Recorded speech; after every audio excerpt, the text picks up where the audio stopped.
Kenapa sekarang ada pilot airline yang lagi on duty berani bawa 25 kilo. Nah ini yang menurut saya jauh di luar nalar gitu ya. Artinya apa? Bawa 1 gram aja kita nggak mungkin berani ini bawa 25 kilo dan makin hari makin ditambah. Tadi seperti Pak Alvin bilang, berarti dia sudah tahu di Indonesia itu ada yang siap menyambut dengan segala upaya dan segala perlindungannya. Di Malaysia juga sudah ada yang mengatur, mengkoordinir.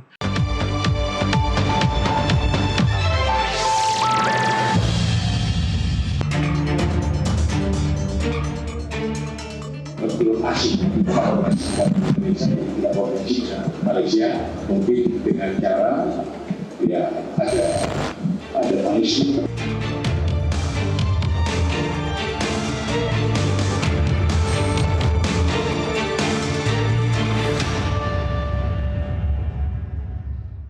Pemirsa, terima kasih Anda masih bersama NTV Prime. Kita lanjutkan perbincangan. Saya masih bersama dengan pengamat penerbangan Alvin Lee dan juga penerbang profesional dan instruktur penerbangan Gema Guyardi.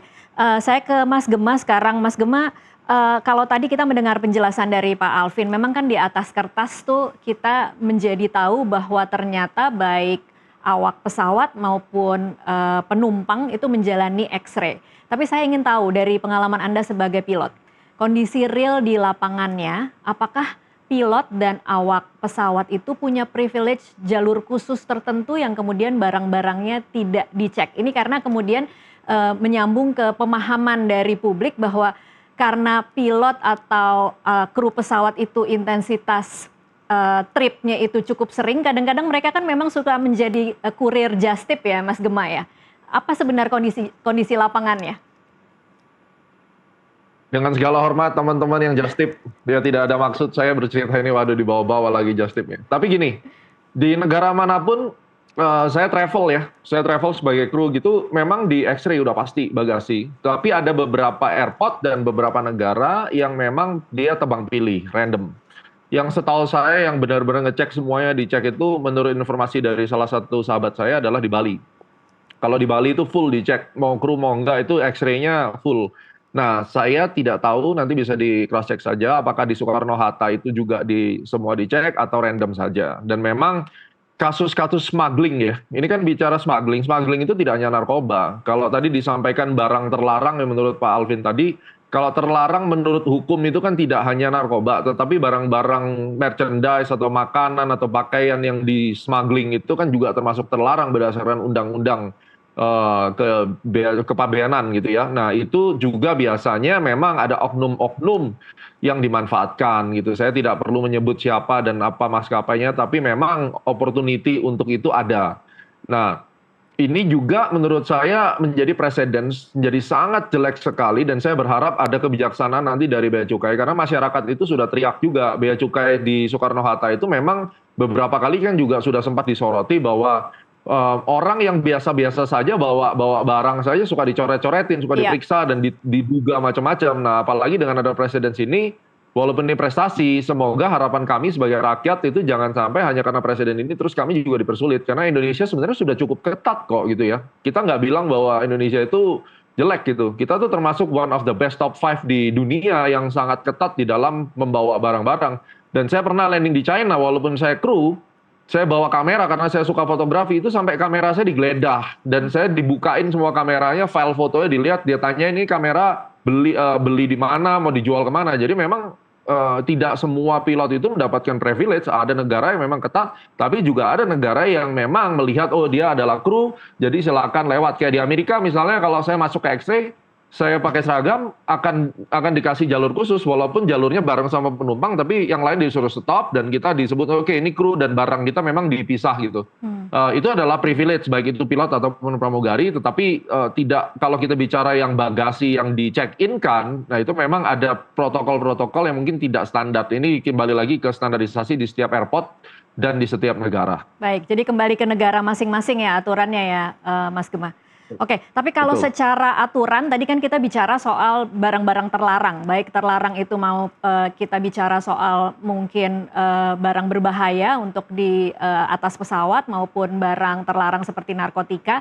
Tetapi saya ingin tahu secara aturan seorang pilot atau seorang kru pesawat itu sebenarnya ada aturan tidak yang mengatur bahwa mereka tuh boleh atau tidak boleh membawa barang titipan?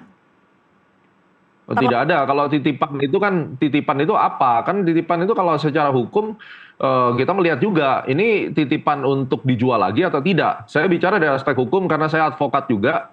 Jadi ini yang seringkali bordernya juga disalahgunakan ataupun juga menjadi tuduhan yang tidak berdasar dari teman-teman bea cukai gitu ya. Misalnya saya dititipin saudara untuk bawain pakaian misalnya. Nah, selama itu tujuannya tidak dijual, itu kan barang pribadi gitu. Tapi kan memang kita juga tahu sebagai kru, misalnya nih saya pecinta wine ya, saya mau bawa liquor gitu. Sebagai kru itu kita ada takaran yang jauh lebih kecil dibandingkan kalau kita tidak menggunakan seragam gitu, misalnya balik ke Indonesia. Nah, ini yang harus publik tahu bahwa restriksi daripada awak kabin, awak pesawat, awak kokpit itu juga sangat restriktif gitu dibandingkan dengan kalau Anda sebagai penumpang, dan itu kan tertulis di kepabeanan, termasuk berapa puntung rokok yang boleh Anda bawa, berapa liter yang boleh Anda bawa dari sisi alkohol misalnya. Justru kami itu lebih ketat. Kalau Anda menggunakan seragam, apalagi on duty, itu harusnya lebih ketat. Nah, kalau misalnya kita bicara perbedaan tipis antara orang-orang just tip, kita nggak menutup fakta lah, just tip itu mulai dari makanan sampai barang-barang branded itu ada gitu ya di negara kita ataupun di negara yang lain, dan itu juga ada sindikat penyelundupan barang-barang branded itu ada. Nah, itu kembali lagi saya bilang bagaimana pengetatannya, terus bagaimana konspirasi dengan aparat-aparat atau oknum-oknum yang memang sudah terorganisir. Jadi ini memang suatu hal yang sangat sulit. Namun kalau kita lihat yang perlu disoroti adalah justru narkoba dan bahan peledak untuk keperluan teroris tadi. Kalau cuma barang-barang smuggling yang urusannya dengan pajak, itu kan tidak akan membunuh orang. Tapi kalau yang kita bicara pengedaran narkoba dan barang-barang teroris, senjata, nah ini yang memang harus difokuskan. Itu yang saya lihat. Baik, Mas Gema, tadi Anda sempat bicara soal whistleblower. Ini cukup menarik buat saya karena apakah Anda melihat bahwa kasus ini bukan sekedar kebetulan Bea Cukai melihat ada koper yang mencurigakan, kemudian membuka, ternyata ada ekstasi, ternyata ini adalah milik pilot?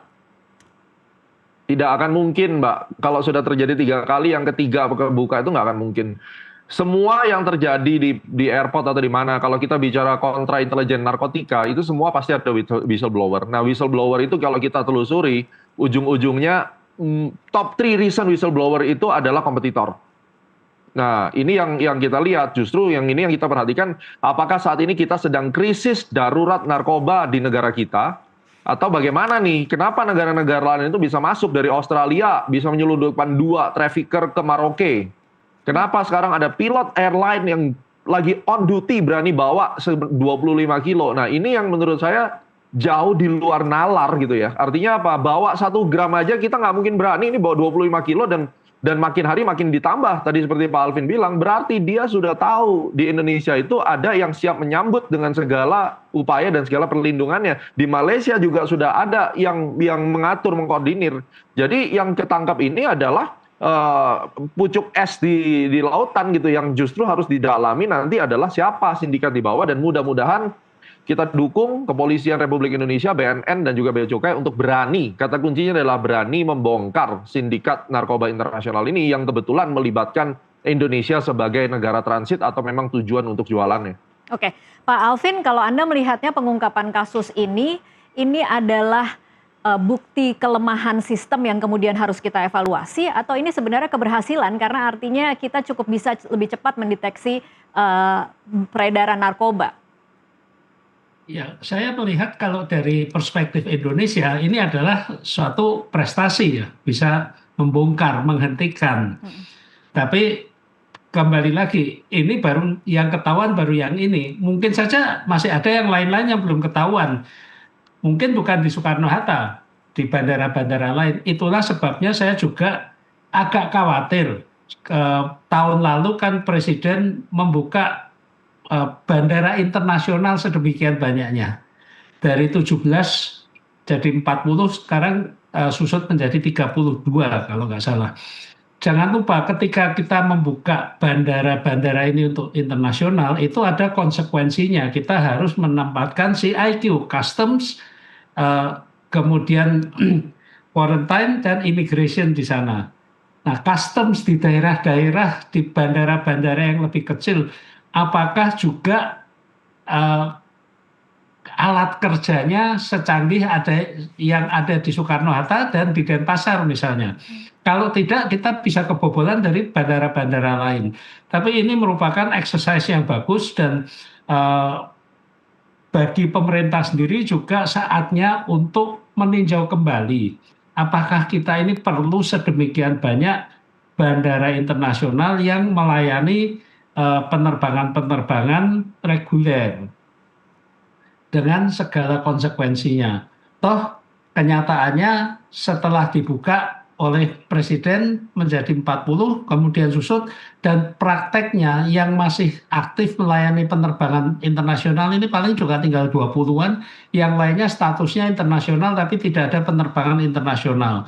Dan ini kembali lagi dengan adanya penyelundupan ini, saatnya kita meninjau kembali apakah kita perlu sedemikian banyak bandara internasional. Demikian, Mbak. Baik, Pak Alvin, ini kan tersangka mengaku diminta seseorang membawa koper ke Jakarta dengan imbalan 50.000 ringgit Malaysia. Apa yang kemudian bisa Anda maknai dari informasi ini? Iya, gini, sebagai penumpang saja ketika kita check-in, terutama untuk penerbangan internasional, itu selalu ada interview oleh petugas check-in. Apakah Anda yang memasukkan sendiri barang-barang ke dalam koper ini? Apakah semua barang-barang ini milik Anda? Karena ini berimplikasi hukum. Nah, demikian juga untuk awak pesawat, itu juga mereka juga harus menyatakan bahwa mereka bertanggung jawab sepenuhnya terhadap barang-barang yang mereka bawa ini. Nah, ini tentunya bagi maskapai penerbangan, saya kira ini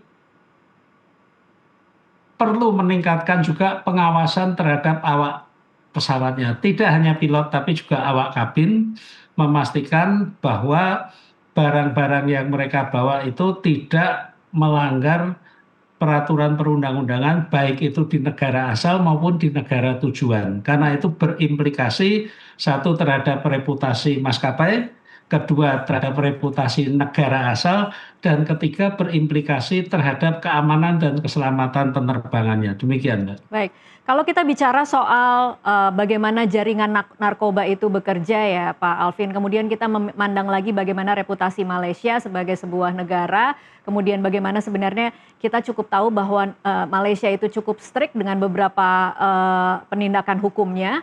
Kalau Anda melihat bahwa ini bisa lolos dari bandara Malaysia di Kuala Lumpur, apakah artinya memang jangan-jangan jaringan narkotika ini memang cukup besar sehingga kemudian bisa masuk ke dalam otoritas bandaranya? Kemungkinan itu pasti ada, dan saya yakin saat ini juga pemerintah Malaysia juga melakukan internal audit, melakukan audit terhadap sistem keamanan di bandara-bandaranya, terhadap customs-nya, bea cukainya. Karena saya yakin pemerintah Malaysia juga tidak menginginkan hal seperti ini terjadi. Pasti ini dilakukan investigasi internal, dan saya yakin akan keluar nanti kebijakan-kebijakan untuk memperketat pemeriksaan di Malaysia, baik itu oleh pemerintahnya, oleh pengelola bandara, maupun oleh maskapai penerbangannya. Demikian, Mbak.